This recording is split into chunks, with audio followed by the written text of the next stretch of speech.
Bem-vindas, bem-vindos a mais um episódio do podcast Conversa Sustentável, desvendando o S do ESG. Eu sou a Vivian Blaso, co-idealizadora do Cidades Afetivas, sócia fundadora na Conversa Sustentável, professora, pesquisadora e artista.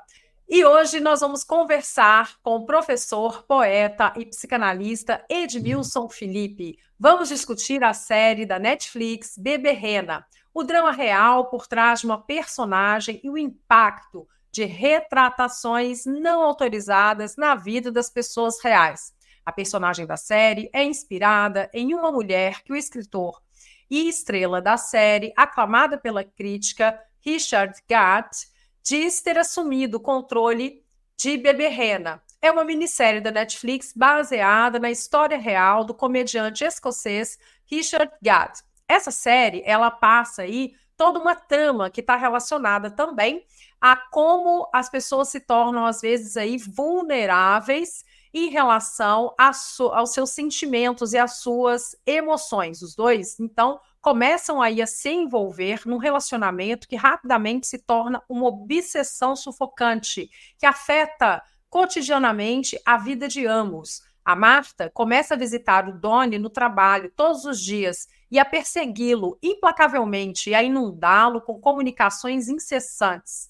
O que começou com uma simples admiração, rapidamente se torna uma invasão.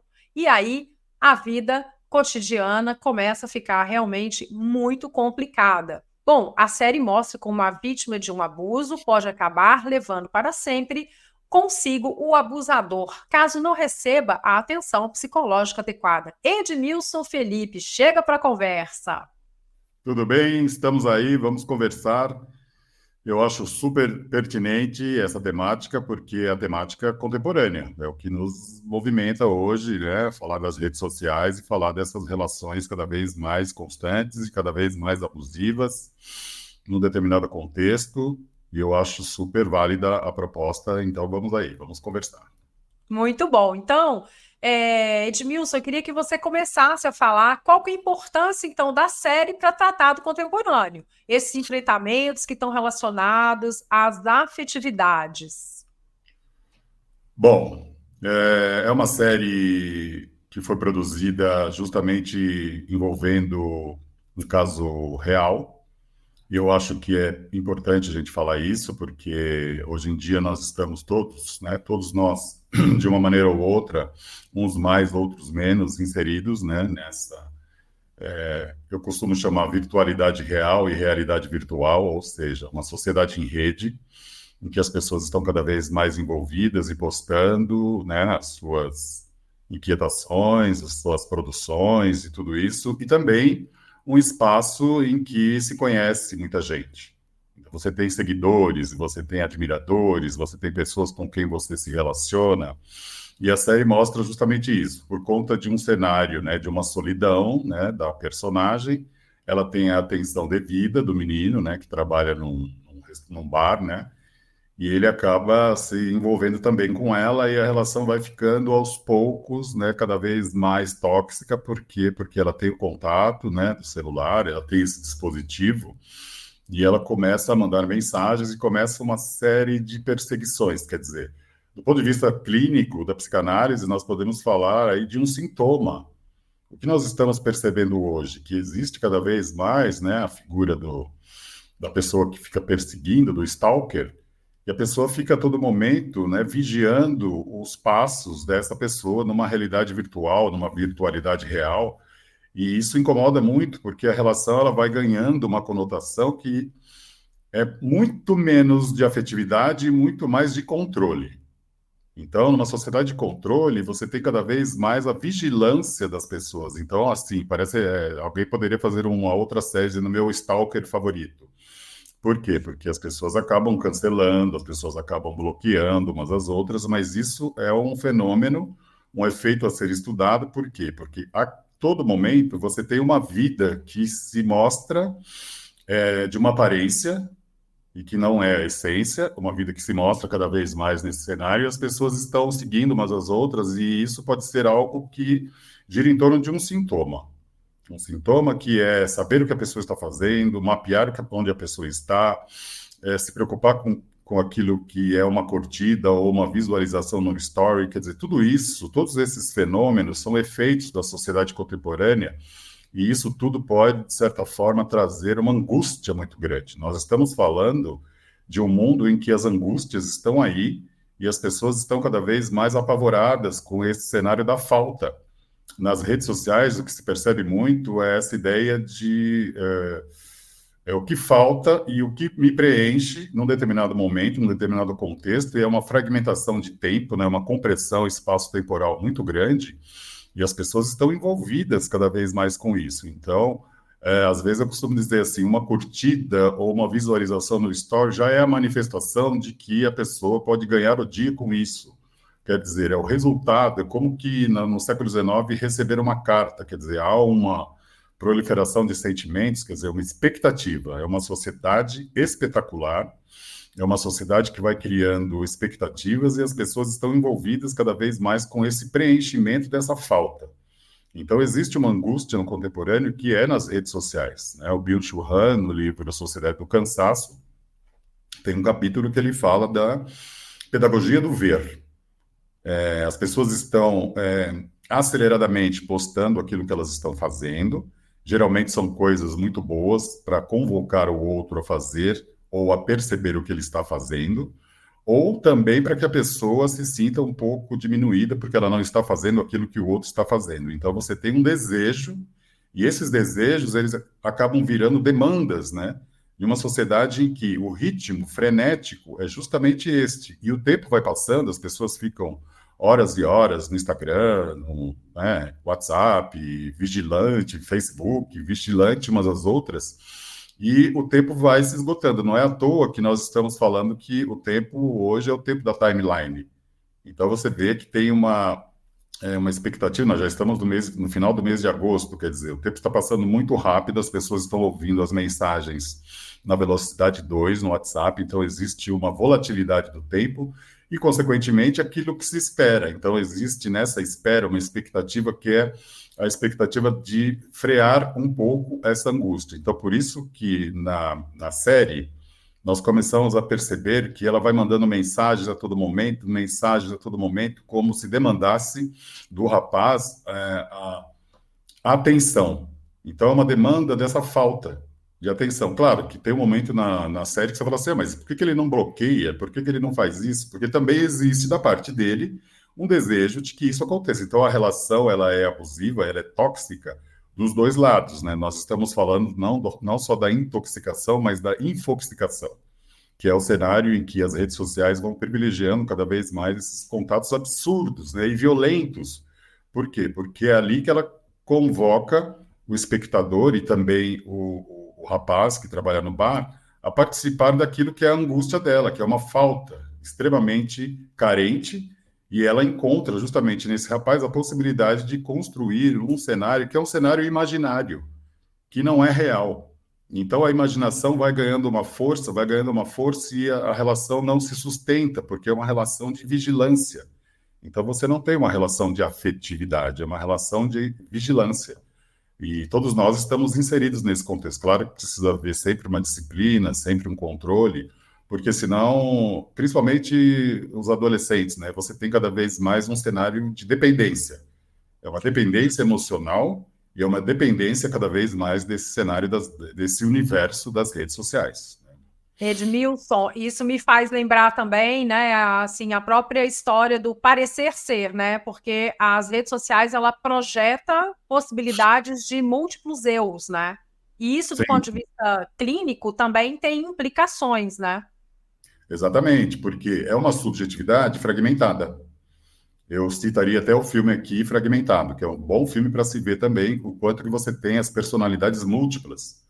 Por quê? Porque aquilo que é a sociedade do espetáculo, ela permite que você apareça, né, num cenário em que nem sempre é o que se é. Então, é uma realidade que se constrói a todo momento, mas ela é imaginada, ela é pensada, e as relações, elas são efêmeras, né? Então, você tem cada vez mais aquilo que se dilui com a aceleração do tempo. Então, é um parecer ser.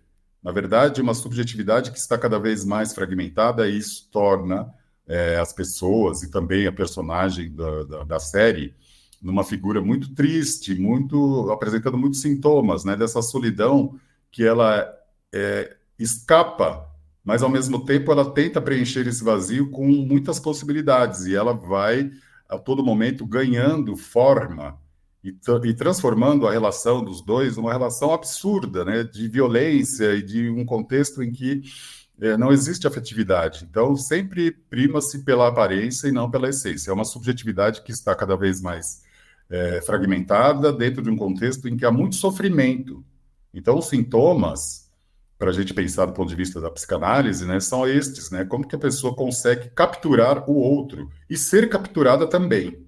Então, a mensagem é justamente essa. Como que as redes sociais convocam a repensar esse mal-estar? O mal-estar contemporâneo, em que você está cada vez mais num lugar, e esse lugar, ele parece para você um lugar em que você existe e que a sua existência, o limite da sua existência é justamente esse pertencimento, mas, na verdade, existe um ruído, que é um ruído desse mal-estar, porque nem sempre aquilo que é, o que aparece, é o que se aparenta ser.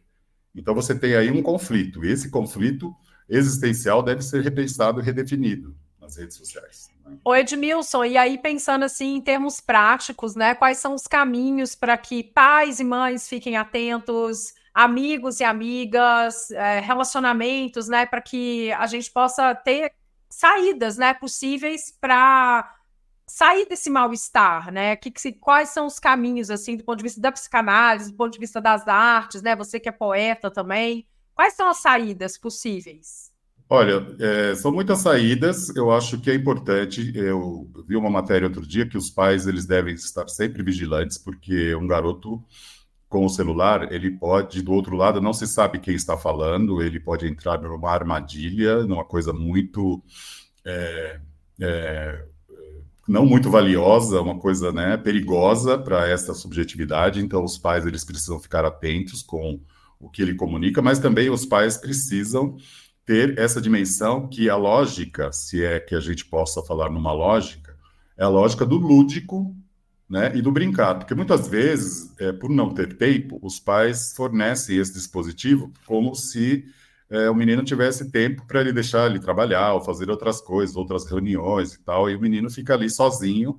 Ele, com esse dispositivo, ele vai incorporando novas formas de sociabilidade e isso pode ser muito prejudicial. Então, eu diria que é preciso ter uma vigilância, é preciso saber e também delimitar um tempo para que se faça uso disso, lógico, porque é espetacular, mas ao mesmo tempo é estranho, né? Então você tem que ter um limite nessa temporalidade e também, como você falou da poesia, da arte, do lúdico, um momento em que você possa também fechar, desligar o celular e ter uma outra atividade, uma atividade que seja do desenho, que seja da música, que seja da poesia, de outros encantamentos, né? Eu sei que isso é muito difícil porque o celular ele aprisiona, ele captura, né? Cada vez mais as pessoas nos jogos e nos sites e em tudo que as pessoas acabam entrando, mas há uma dificuldade muito grande, né, de fazer com que esse brinquedo, né, que não é um brinquedo, é um dispositivo, né, ele seja desligado e você convoque, né, você estimule essa criança, esse adolescente a uma nova realidade. A uma nova realidade que é a lógica do brincar e se divertir com outras coisas. E o mundo que é o mundo real. Então, eu lembro no último podcast que a gente fez bem essa comparação, né, de sair da caverna. E é um Sim. pouco esse cenário, né, para olhar para aquilo que realmente envolve a pessoa numa outra atividade, que não essa, porque, às vezes, esse aprisionamento convoca a pessoa a ficar cada vez mais dependente. E essa dependência é um sintoma do contemporâneo. Não é uma dependência do álcool, não é uma dependência do cigarro, mas é uma dependência da informática, é uma dependência das redes sociais. Então você tem que tirar e vigiar cada vez mais essa pessoa, esse sujeito, né? Muito bom, Edmilson. Agradeço desde já a sua participação mais uma vez aqui conosco no nosso podcast Conversa Sustentável, Desvendando o S do SG. Hoje nós exploramos a série Bebê Rena e o impacto das narrativas ficcionais inspiradas em eventos reais da vida das pessoas, a partir das análises do professor Edmilson, ficou claro que o fenômeno da perseguição e das relações abusivas abordadas na série reflete questões profundas, como pontuadas pelo sul-coreano filósofo Byung-Chul Han, tanto em Sociedade do Cansaço e em todos os outros dos seus ensaios. Isso são sintomas de uma sociedade marcada pelo excesso de estímulos e pela busca constante de aprovação, muitas vezes expressas por meio dessas relações tóxicas. No contexto ESG, especificamente aí no S do ESG, discutir e debater séries como Beberrena nos apontam caminhos para tratarmos das relações de convivialidade, para resgatarmos as relações poéticas, para resgatarmos uma vida mais afetiva e coletiva. Afinal de contas, nós aqui da Conversa Sustentável temos como causa os Cidades Afetivas, um observatório das práticas sustentáveis e regenerativas. O nosso propósito é inspirar pessoas e organizações a redesenharem as suas comunidades de forma colaborativa, tornando-as mais generosas e regenerativas. O fato de sermos interdependentes, seres humanos e natureza, é fundamental que cuidemos das nossas comunidades, organizações e cidades para regenerar os sistemas socioecológicos, tanto em escala local quanto global. Nosso podcast Conversa Sustentável acontece semanalmente às segundas-feiras, às 9 horas da manhã, e você pode ouvi-lo nas plataformas do YouTube Music, Spotify. E não esqueça de deixar o seu joinha e compartilhar os comentários nas suas redes sociais. Até logo, pessoal! Tchau!